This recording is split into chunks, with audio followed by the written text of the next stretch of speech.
Hello friends, technical ज्ञान में आपका स्वागत है। आज हम बात करने जा रहे हैं द मर्क्यूसिस के राउटर MR15G में आप बैंडविड्थ कंट्रोल और पैरेंटल कंट्रोल के फीचर्स को कैसे एक्सेस कर सकते हैं उसके बारे में हम बात करेंगे, और कैसे पर यूज़र को लिमिट डेटा स्पीड आप मिल सकती है वो कैसे सेट करना है वो हम आज बात करेंगे। तो चलिए सबसे पहले हम चलते हैं मर्क्यूसिस की ऑफिशियल साइट पे और उस पर लॉगिन करते हुए चेक कर लेते हैं कैसे हम इसको इनेबल और डिसेबल कर सकते हैं और कैसे हम लिमिट स्पीड एक्सेस कर सकते हैं दूसरे यूज़र के लिए। तो चलिए हम शुरू करते हैं। यहाँ आप देख सकते हो मैंने गूगल को ओपन कर रखा है। तो चलिए हम आईपी एड्रेस डाल देते हैं। तो आईपी एड्रेस 192.168.1.1। उसके बाद एंटर करना है। जैसे आप एंटर करोगे तो अभी मेरा ये जो लैपटॉप है वो ऑलरेडी मर्क्यूसिस राउटर से कनेक्टेड है। तो ये कुछ इंटरफेस दिखाई दे रहा है इसके मेनू का।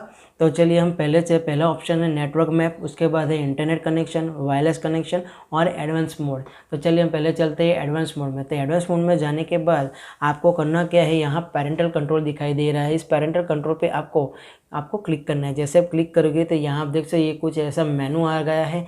तो इस मेनू में कैसे आपको यूज़ करना है वो मैं आज बात करेंगे हम। तो चलिए यहाँ ऐड करना है। तो ऐड कर लेते हैं कि अभी कौन कौन से डिवाइस है वो आपको मालूम नहीं है, ऐड करना है तो ऐड कर लेते हैं। ऐड करने के बाद यहाँ नेम, तो यानी कि अगर फैमिली है तो फैमिली, फ्रेंड्स है तो फ्रेंड्स। तो यहाँ मैं फ्रेंड्स लिख लेता हूँ, जो फ्रेंड्स है वो कनेक्टेड है वो मैं यहाँ ऐड कर लेता हूँ। ये फ्रेंड्स कैटेगरी में ऐड की है। तो प्लस साइन करना है। प्लस साइन करने के बाद यहाँ आप देख सकते हो तो ये कुल 4 कनेक्शन है जो मेरे राउटर से ऑलरेडी कनेक्टेड है। तो यहाँ मैं चलिए एक सैमसंग गैलेक्सी ये लेता हूँ और नेक्स्ट कनेक्टेड है वो मेरा फ्रेंड का है, मैं ऐड कर लेता हूँ। जैसे मैं ऐड करता हूँ तो यहाँ नेक्स्ट ऑप्शन करना है, नेक्स्ट। तो नेक्स्ट करने के बाद यहाँ इनपुट कीवर्ड, यानी कि जो कंटेंट हमको ब्लॉक करना है वो यहाँ ऐड कर सकते हो। यहाँ अभी हमें कुछ ऐड करना नहीं है, हम अभी नेक्स्ट कर लेते हैं। तो नेक्स्ट करने के बाद यहाँ टाइम लिमिट लिखा है। तो मंडे टू फ्राइडे है और सैटरडे को संडे। तो चलिए पहले हम मंडे टू फ्राइडे सेट कर लेते हैं। तो मंडे टू फ्राइडे ये 2 आवर्स मेरे राउटर से कनेक्ट रह के मेरा इंटरनेट एक्सेस कर सकता है। तो यानी कि ब्राउजिंग कर सकता है या जो चाहिए वो एक्टिविटी इंटरनेट पे कर सकता है। 2 आवर्स तक वो लिमिट होगा, पूरे दिन में सिर्फ 2 ही आवर्स मिलेगा। उसके बाद उसको मेरा जो ये राउटर है वो एक्सेस करने को नहीं मिलेगा। तो चलिए ये था मंडे टू फ्राइडे का डेली टाइम लिमिट। उसके बाद आता है सैटरडे संडे। तो सैटरडे संडे में भी सेम ही टाइम है, जो अगर 2 आवर रखना है तो 2 आवर्स, 1 आवर्स भी का ऑप्शन है, हाफ आवर्स का भी ऑप्शन दिया गया है। तो वो भी आप सेट कर सकते हो। तो सेट करने के लिए यहाँ आपको सेव करना है। सेव करोगे तभी ये सेट होगा। उसके बाद यहाँ नीचे की ओर आपको जाना है बेड टाइम। तो यहाँ बेड टाइम में तो यहाँ स्कूल नाइट है। तो यहाँ आपको गुड नाइट, यानी कि गुड नाइट में तो यानी कि अगर आप अगर आपका फ्रेंड्स कनेक्ट करता है 21 बजे, तो यानी कि अगर आपका फ्रेंड्स कनेक्ट करता है 21 बजे तो 22 बजे का आपने टाइम सेट किया है। तो यानी कि 22 बजे ऑटोमेटिकली वो डिसकनेक्ट हो जाएगा और वो आपका इंटरनेट यानी कि राउटर से इंटरनेट एक्सेस नहीं कर पाएगा। तो ये गुड नाइट का टाइम है। और गुड मॉर्निंग यानी कि सुबह 7 बजे से पहले उसका नेट कनेक्ट नहीं होगा, यानी कि आपके राउटर से कनेक्ट नहीं हो पाएगा। तो ये टाइम सेट किया हुआ है। तो यहाँ लिखा है वीकेंड, तो वीकेंड का सेट करना है। तो फ्राइडे सैटरडे भी आप सेट कर सकते हो यहीं से। तो उसका भी आपने यहाँ टाइम सेट करना है, वो भी गुड नाइट। आप 22 आवर के बाद वो कनेक्ट नहीं हो पाएगा, यानी कि जैसे 22 आवर हो गए वो ऑटोमेटिक डिसकनेक्ट हो जाएगा। और गुड मॉर्निंग में 7 आवर्स से पहले कनेक्ट नहीं होगा, 7 आवर्स के बाद ही कनेक्ट हो सकता है या 7 आवर्स को कनेक्ट हो सकता है। तो यहाँ से आप सेव करना है। तो जैसे आप सेव करोगे तो ये सेव हो चुका है, यानी कि यहाँ टाइम लिमिट आ चुकी है 2 आवर्स की। एक डिवाइस कनेक्टेड है, इंटरनेट एक्सेस और मॉडिफाई। तो यहाँ आप देख सकते हो इंटरनेट एक्सेस, यहाँ से इसको स्टार्ट या स्टॉप भी कर सकते हो। अगर आप चाहते हो कि आपका फ्रेंड्स का इंटरनेट स्टॉप रहे कुछ टाइम के लिए तो यहाँ स्टॉप हो जाएगा, और लेकिन टाइम लिमिट चलती ही रहेगी। तो जैसे आप इंटरनेट एक्सेस का इनेबल है अभी, उसको डिसेबल करोगे तो वो इंटरनेट एक्सेस नहीं कर पाएगा। तो चलिए तो ये कनेक्शन है कि अभी ये कनेक्टेड है या नहीं है। तो अभी आप देख सकते हो इंटरनेट एक्सेस नहीं आ रहा है क्योंकि हमने सेट कर रखा है 22 आवर्स के बाद। अभी 22 आवर्स ऑलरेडी हो चुके हैं, तो यानी कि हमें टाइम फिर से सेट करना पड़ेगा। तो इसके लिए सबसे पहले हम चलते हैं मॉडिफाइड में। तो मॉडिफाइड में जाने के बाद टाइम कंट्रोल में हमें जो सैटरडे संडे का डे टाइम लिमिट है वो है। बेड टाइम वो अभी हम क्लोज़ कर लेते हैं। तो यहाँ आप देख सकते हैं यहाँ बेड टाइम है, तो वो अभी हम क्लोज़ कर लेते हैं। तो यहाँ क्लोज कर लेते हैं और सेव कर लेते हैं। जैसे सेव करोगे तो यहाँ हम फिर से चेक करते हैं, देख सकते हो तो ये जो डिवाइस है वो कनेक्ट हो चुका है। तो मेरा रेलटेल का कनेक्शन है। तो चलिए हम पहले स्पीड टेस्ट चेक कर लेते हैं। तो अभी ये 2.4 गीगाहर्ट्ज़ को सपोर्ट करता है, इसलिए 2.4 गीगाहर्ट्ज़ पे कनेक्टेड। तो यहाँ आप देख सकते हो डाउनलोड स्पीड आ रही है 44 और अपलोड स्पीड आ रही है 46.3। तो यानी कि जो कनेक्शन है वो 100 Mbps की है, लेकिन 2.4 गीगाहर्ट्ज़ पे वो हाफ हो गई है। तो 2.4 गीगाहर्ट्ज़ पे हमें ऑलरेडी आपको हाफ ही मिलेगी, पूरी की पूरी 100 Mbps की स्पीड नहीं मिलेंगी। तो यहाँ से आप देख सकते हैं ये इंटरनेट एक्सेस का जो मैंने किया है वो अभी ऑन है। ये मैंने इंटरनेट एक्सेस को डिसेबल कर दिया है। तो यहाँ आप देख सकते हो, तो जैसे मैं डिसेबल करता हूँ इसका इंटरनेट कनेक्शन चला जाएगा। तो यहाँ आप देख सकते हो स्पीड लिमिट नहीं आ रही है, कुछ भी नहीं आ रहा है, क्योंकि इंटरनेट एक्सेस हो नहीं रहा है, हमारा नेटवर्क है वो चला गया है। तो यहाँ आप देख सकते हो internet may not be available. तो यानी कि यहाँ से हमने ये डिसेबल कर दिया है। अभी हम इसको इनेबल करेंगे। जैसे ही आप इनेबल करते हो तो हम चेक कर लेते हैं इसको इंटरनेट कनेक्शन मिला या नहीं मिल रहा। तो यहाँ से आप पेरेंटल कंट्रोल भी कर सकते हो, अपना फैमिली फ्रेंड्स जो भी आपके राउटर से कनेक्ट होगा उसको आप कर सकते हो। यहाँ आप देख सकते हो कनेक्टेड हो चुका है। तो इस तरह आप पेरेंटल कंट्रोल का यूज़ करके आप सेट कर सकते हो। तो यहाँ हम स्पीड टेस्ट कर लेते हैं फिर से। तो स्टार्ट करते हैं, जैसे स्टार्ट करते हैं आप देख सकते हैं इंटरनेट एक्सेस हो चुका है। तो यहाँ अपलोड स्पीड आप देख सकते हो अराउंड, और यहाँ आप देख सकते हो हमारी जो डाउनलोड स्पीड है वो 42.6 Mbps है, और अपलोड स्पीड आप आई थिंक देख सकते हो।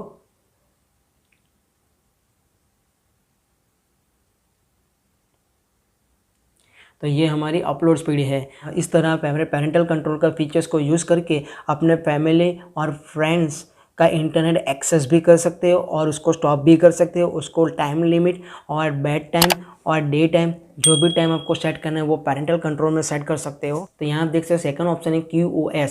तो QoS कैसे इनेबल कर सकते हो वो यहाँ हम बात करेंगे। तो यहाँ आप देख सकते हो इनेबल नहीं हो रहा है क्योंकि तो NAT बूस्ट है वो अभी एक्टिवेट है। तो सबसे पहले हमें जाना है नेटवर्क मोड में। तो नेटवर्क मोड में जाने के बाद आपको जाना है इंटरनेट कनेक्शन में। तो इंटरनेट में यहाँ आप जैसे ही आप डाउन जाओगे तो यहाँ आप देख सकते हो नेट कनेक्शन है, उसको इनेबल रखना है, लेकिन NAT बूस्ट है उसको डिसेबल करना है। जैसे आप डिसेबल करने के बाद यहाँ सेव करना है। जैसे सेव करोगे तो आप चेक कर सकते हो कि हमारा जो NAT बूस्ट है वो अभी बंद हो चुका है। तो चलिए हम फिर से चलते हैं हमारे QoS में। तो अभी आप देख सकते हो मैंने इनेबल कर दिया है। जैसे अभी इनेबल करते हैं यहाँ अपलोड बैंडविड्थ और डाउनलोड बैंडविड्थ दिखाई दे रही है Mbps। तो Mbps और kbps भी सेट कर सकते हैं। तो चलिए हम यहाँ सेट कर लेते हैं Mbps अपलोड स्पीड और 10 Mbps डाउनलोड स्पीड। तो यहाँ सेव करते हैं। तो सेव करने के बाद यहाँ हम डाउन आते हैं। तो यहाँ आप देख सकते हैं कुल 4 कनेक्शन दिखाई दे रहे हैं। तो यहाँ 4 कनेक्शन में 3 कनेक्शन मेरा 2.4 गीगाहर्ट्ज़ पे कनेक्टेड है और एक 5 गीगाहर्ट्ज़ पे कनेक्टेड है। तो चलिए मैं यहाँ प्रायोरिटी देता हूँ किसी के ऑन नेक्स्ट को।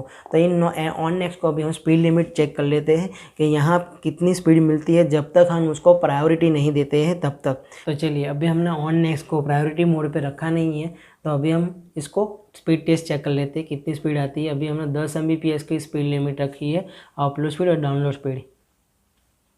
तो यहाँ आप देख सकते हो तो ये 10 Mbps की स्पीड से ज़्यादा हो नहीं रही है। तो यानी कि जो हमने लिमिट सेट की थी उससे ज़्यादा नहीं रही, उससे कम हो रही है। आप देख सकते हो ये 10 Mbps से कम हो रही है। तो अभी प्रायोरिटी मोड पे हमने ऑन नहीं किया है। स्पीड टेस्ट हो जाए उसके बाद हम इसको प्रायोरिटी मोड पे रखते हैं और चेक करते हैं कितनी स्पीड आती है। तो चलिए अभी तो 10 Mbps से कम ही आ रही है, यानी कि हमारी जो स्पीड लिमिट थी 10 Mbps वो यहाँ सेट हो चुकी है। चलिए अभी हम प्रायोरिटी मोड पे रखते हैं। अभी यहाँ हमारा जो ऑन नेक्स्ट उसको हम प्रायोरिटी मोड पे रखते हैं। तो प्रायोरिटी मोड पे रख दिया है अभी हमने। तो चलिए हम फिर से स्पीड चेक कर लेते हैं कि कितनी स्पीड आती है। तो चलिए अभी हमने प्रायोरिटी मोड ऑन कर दिया है ऑन नेक्स्ट के लिए। तो अभी हम स्पीड टेस्ट चेक कर लेते हैं। तो यहाँ आप देख सकते हो जैसे मैंने प्रायोरिटी मोड ऑन किया है तो इसकी स्पीड 10 Mbps से ज़्यादा बढ़ चुकी है। ये डाउनलोड स्पीड है 43.7 Mbps और अपलोड स्पीड है आई थिंक 47 Mbps के आसपास आएगी। तो यहाँ आप देख सकते हो। तो इस तरह आप यूज़र्स के लिए बैंडविड्थ कंट्रोल कर सकते हो। लेकिन आपको एक बात ध्यान रखना है, तो जितने डिवाइस कनेक्ट है वो सभी अगर आप प्रायोरिटी मोड पे नहीं रखते हो तो सभी को 10 Mbps की स्पीड ही मिलेगी, ना उससे ज़्यादा ना उससे कम मिलेगी। तो आई थिंक 10 Mbps के अंदर ही उसको स्पीड मिलेगी, तो सभी के सभी डिवाइस को। लेकिन अगर आप प्रायोरिटी मोड 2 या 3 को प्रायोरिटी मोड पर रखते हो तो उसको स्पीड टेस्ट में फुल स्पीड मिलेगी, यानी कि 100 Mbps का अगर प्लान है तो उसको 100 Mbps के आसपास की स्पीड मिलेगी, तो यानी कि 92 या 93 Mbps तक की स्पीड मिल सकती है उसको। लेकिन अगर आप ऐसा चाहते हो कि आपका जो गैलेक्सी ऑन नेक्स्ट है उसको ओनली 5 Mbps का 20 Mbps की स्पीड मिले, वो यहाँ आप नहीं कर सकते हो। तो ये इसका माइनस पॉइंट है। जो मेरा पहला वाला राउटर था वो नेटिस का राउटर था, उसमें तो पर यूज़र आप सेट कर सकते हो, यानी कि ऑन नेक्स्ट का अगर मेरा कनेक्ट होता है उसको 5-10 Mbps, मेरा नोट 9 है तो उसको 20 Mbps, अगर पीसी है तो उसको मैं आई थिंक 50 Mbps तक का सेट कर सकते हो। पर्टिकुलरली आप यूज़र्स को सेट कर सकते हो बैंडविड्थ कंट्रोल। तो आज का विषय यही था कि तो कैसे मर्क्यूसिस के मॉडल नंबर MR50G राउटर में कैसे आप पर्टिकुलर बैंडविड्थ सेट कर सकते हो। अगर वीडियो अच्छा लगे तो लाइक करिएगा, शेयर करिएगा और कमेंट जरूर करिएगा, और मेरे चैनल को सब्सक्राइब करना ना भूलिएगा। Thanks for watching.